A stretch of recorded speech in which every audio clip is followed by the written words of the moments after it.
On va voir rapidement comment tu vas pouvoir ajuster tes sessions d'entraînement par rapport à ton niveau d'effort perçu. Notamment, c'est quelque chose que je demande beaucoup aux athlètes que j'entraîne. Ok, sur cette session, tu t'es senti combien sur une échelle de 1 à 10? C'est très intéressant, j'aime bien jauger par rapport à cela parce que selon ton niveau d'énergie de la semaine, etc., ça fluctue. Forcément, deux sessions similaires avec un sommeil différent n'aura pas un RPE pareil. Voilà, donc le RPE, c'est le taux d'effort perçu. C'est un outil d'évaluation de l'intensité d'un exercice d'une session sur une échelle de 1 à 10. Donc on peut le faire sur un bloc d'exercices et ça permet de voir, ok, là je me suis senti à 6 sur 10, donc je peux augmenter un petit peu d'un cran. Ah là par contre j'étais plutôt à 8,5 sur 10. Là, ok, faut limiter un petit peu. Donc ça permet de jauger cela. Donc 1, c'est effort très facile, donc tu sens aucun effort. Et 10, c'est par exemple un test de perf, un RM, une répétition max, c'est ton maximum. Voilà. Et donc ce système repose sur les sensations de l'athlète. Donc la fatigue, son souffle, ses douleurs musculaires, la récupération, l'alimentation. Voilà, toutes ces choses-là sont à prendre en compte. Donc l'objectif, selon les niveaux de RPE, par exemple, si on est sur du 1-4, ça va être plutôt pour de l'endurance, de la récupération active. C'est un effort léger, ça permet de parler pendant les exercices. 5-6, là on commence déjà à être dans un petit peu de la tonification, un renforcement général, donc l'effort il est modéré, bonne sollicitation musculaire. 7-9, on est plutôt dans la prise de masse, de la force. 9 pour les athlètes les plus avancés, voilà. Voilà, les séries commencent à être difficiles. On a peu de répétitions en réserve. On va voir ça d'ailleurs sur un tableau après. Et 9-10, on est directement sur du test de performance, du record de la compétition, test 1RM. Alors quand on est débutant et on commence, en général, on se retrouve ici. Hein. Voir si on est très très débutant, à la limite, on peut être là. Et le 9-10, c'est juste vraiment pendant les tests où on veut battre des records, mais c'est très peu parce que le RPE 9-10 demande beaucoup à notre système. Donc derrière, beaucoup de récupération, etc. Donc quand on s'entraîne en général, en force, on est ici.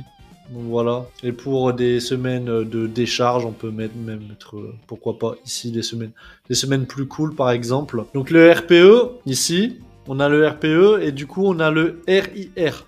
Donc le nombre RIR, c'est Rep in Reserve. Nombre de répétitions que l'on estime pouvoir encore faire avant l'échec musculaire. Alors c'est pas précis à 100%, parce que forcément des fois on peut être à une répétition différente, mais ça nous donne des bonnes indications déjà. Et plus on le pratique, plus on sait, ok, cette session là, ou ce bloc de force, je l'ai terminé, moi je me suis senti plutôt à 7 sur 10, 6 sur 10, 8 sur 10, etc. Donc le 10, RPE 10, effort max, on a 0 répétition en réserve. Donc on est au max du max. Aucune répétition restante. Donc à l'inverse, le 1 à 4, c'est très léger. Effort faible, facile à maintenir la conversation. Donc avec des poids très légers. Ou par exemple sur une séance aérobie, cool, on peut se retrouver ici. 9 sur 5, on est au maximum, mais on peut légèrement augmenter le poids de, voilà, peut-être 1, 2 ou 3 kilos, très léger. Voilà, on est à 2 doigts de la limite. Donc c'est passé et on sent qu'on peut mettre un peu plus. Ça demande quand même pour jauger son RPE 9, 5, 10 un certain niveau d'entraînement. Un débutant, on lui fera jamais faire ça, voire même ça, quoi. Parce que pour arriver à... En fait, pour faire un effort maximal, il faut faire bien d'autres choses avant. Il faut s'assurer que la qualité technique elle est bonne, les fondations, etc. avant d'aller directement vouloir taper un effort max. Donc un RPE à 9, on est sur de la difficulté, c'est difficile. On est sur, il nous reste en moyenne une rep en réserve. 8-5, 1 à 2 répétitions. On sent qu'il y a de la fatigue musculaire, mais derrière, on peut encore en faire 1 ou 2. Et sur les dernières reps, voilà. Ça ralentit. Donc 8-5, 8, ok, on est plus ou moins similaire. Hein. Donc 8, c'est un peu plus léger, on est sûr de pouvoir au moins en faire 2. Et 3, on a un doute. Voilà. 7, 7, 5, là, on sent qu'il y a de l'effort. On sent qu'on travaille, mais derrière, on a encore une marge quand même pour l'échec. À 7,5, on se rapproche de 8. Donc la dernière rep, on sent que ça ralentit quand même. On sent qu'on va rentrer dans le 8, 8,5. Là, ça va commencer à être plus difficile. Et le 5,6, 5,6, voilà, on travaille, on est confortable. L'effort, il est modéré. Le tableau, on pourra le récupérer. Je le mettrai dans mon canal Instagram. Voilà, si des personnes veulent le récupérer pour se donner des repères, ça peut être des fois intéressant. Ok, là, ma séance était à combien? Elle était plutôt à 6. Ah bah, je peux encore augmenter un petit peu au niveau de mes entraînements. Voilà, donc je peux encore monter d'un cran. Par contre, quand on sent qu'on est à 9, là, on se dit, ah, je vais attendre un petit peu quand même.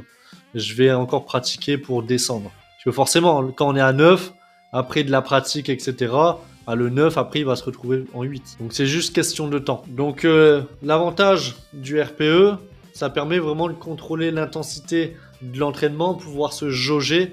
Ça permet d'éviter le surentraînement si vraiment on s'entraîne beaucoup et d'optimiser sa progression. Donc, c'est bien de se dire, ok, là, est-ce que j'ai encore une marge de progression ou est-ce qu'il faudrait pas que je recule un petit peu? Par exemple, si tu fais une session, tu sens que tu as un RPE 9, recule un petit peu quand même, sinon tu vas te cramer. Voilà. Donc souvent, si tu t'approches du 9, ta prochaine session, il ne faut pas que ça soit un 8,5 quoi. Tu vas plutôt taper dans du 7 pour quand même avoir une ondulation au niveau de tes sessions, au niveau de ton intensité. C'est important. Et également, ça s'adapte à l'état du jour. Comme je le disais au tout début, le sommeil, ton stress, ton alimentation, même la condition au niveau de la météo, etc., ça joue aussi sur le RPE. Donc ça permet de se jauger. Ok, là, cette session, je l'ai faite, mais je me suis senti, waouh, j'étais à 8,5, etc. par rapport au sommeil, moins de sommeil, etc. Donc on a quand même poussé. Même si c'est quelque chose habituellement qu'on peut sentir à 7, l'RPE était à 8,5, on a quand même poussé. On va reculer un petit peu sur la prochaine session, on va récupérer. Donc 6-8, c'est idéal hein, pour la majorité des sessions. On se retrouve ici, ok. 6-8, toujours laisser une marge. Parce que dans 6-8, c'est très bien pour progresser. Mais par contre, quand on rentre sur du 9, en fait, de 8 à 9, c'est juste 1. Mais la récupération, elle est largement augmentée. Donc en fait, en restant sur du 6-8, on peut augmenter le volume global sur la semaine. Si tu fais du 9, tu auras un volume plus réduit. Voilà. Donc augmente le volume avec du 6-8 et garde le 9-10 pour des tests et des compétitions, des choses bien précises. Voilà. Donc en fait, tu t'entraînes sur le 9-10 avec du 6-8. Et le 1-4, récupération active. Voilà, un travail aérobie, un truc cool, même de la mobilité légère, etc. Donc voilà, c'était super court. Je pense que c'est la vidéo la plus courte de ma chaîne. Je laisserai le document dans le canal Instagram. Donc c'était pour parler rapidement d'une petite technique, on va appeler ça comme ça, qu'on peut mettre en place dans ces KPI sur les entraînements, que j'aime beaucoup. C'est la sensation sur la séance même. Ça permet de voir, ok, dans cette session, je me suis senti difficile, mais on prend du recul. Pourquoi elle était difficile? Est-ce que c'était la charge de l'entraînement ou est-ce que c'était plutôt ce qui transite autour? Mon sommeil, le stress, mon énergie, une mauvaise alimentation, je suis sorti jusqu'à 2h du matin, etc., etc. Ça permet de mettre du contexte dans tout ça et de savoir, ok, la prochaine, peut-être que je vais prendre un peu de recul, mais je vais réessayer celle-ci plus tard avec un meilleur sommeil, une meilleure alimentation. On va voir mon RPE. Si je suis à 8 et non pas à 9, ok, je sais que je vais pouvoir augmenter un petit peu. Voilà, c'est pour se jauger, c'est intéressant de mettre cela. Moi, j'aime beaucoup. Donc voilà, passez une bonne journée, à la prochaine vidéo.